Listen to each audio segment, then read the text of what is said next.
बगैर आटा गूंदे बहुत ही आसान तरीके से बेसन की रोटी बनाएंगे। आप इसे बेसन का पूरा भी कह सकते हैं और बेसन का चीला भी। शुगर के मरीज़ों के लिए ये रोटी बहुत मुफीद है। चैनल पर अगर नए हैं तो चैनल को सब्सक्राइब कर दें।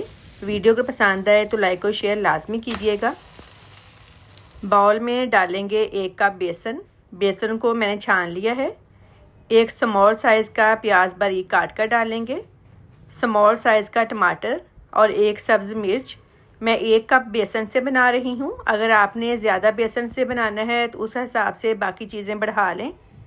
नमक 1/4 टीस्पून, क्रश चिली 1 चुटकी, कुटी काली मिर्च 1/4 टीस्पून, अजवाइन 1/4 टीस्पून। हाथ से मसल कर डालेंगे ताकि फ्लेवर निकल कर बाहर आए। अजवाइन हाजमे के लिए बहुत मुफीद है। एक अंडा शुगर के मरीज़ों के लिए बहुत अच्छा है। हाई ब्लड प्रेशर के मरीज़ अंडा ना डालें। फ्रेश धनिया डालकर मिक्स कर लें। शुगर के मरीज़ कोशिश करें कि बेसन की रोटी खाएं, गंदम की रोटी ना खाएं, क्योंकि गंदम की रोटी इनके लिए नुकसानदेह है। बेसन की रोटी वज़न को भी कम करती है। ग़िज़ाई माहिरीन के मुताबिक मसलसल 1 महीने तक बेसन की रोटी खाने से 4 से 5 किलो वज़न कम हो जाता है और इसमें मौजूद कैल्शियम हड्डियों और दांतों को मजबूत बनाता है। बेसन की रोटी कमज़ोर हाजमे को ठीक करने के साथ साथ मैदे की कारकर्दगी बढ़ाती है। थोड़ा थोड़ा दूध डालेंगे और पतला सा मिक्सचर रेडी करेंगे। दूध की जगह पे आप पानी भी ले सकते हैं।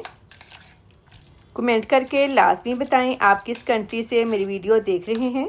और मेरे सारे व्यूवर्स का बहुत शुक्रिया, आप मेरी रेसिपीज़ पसंद कर रहे हैं। ये वाली कंसिस्टेंसी परफेक्ट है। 1 कप दूध लिया था, हाफ कप बच गया है। मिक्सचर को आप किसी गिलास या फिर कप में डाल लें ताकि तवे पर डालने में आसानी हो। तवे पर हल्का सा देसी घी या फिर बटर डाल लें और जिस साइज़ की रोटी बनानी है उतना मिक्सचर डाल लें। 1 कप बेसन से 2 रोटियां आसानी से बन जाएंगी। मिक्सचर को तवे पर डालकर इस तरह से फैला लें। फ्लेम लो रखेंगे ताकि अंदर से अच्छी तरह पक जाए।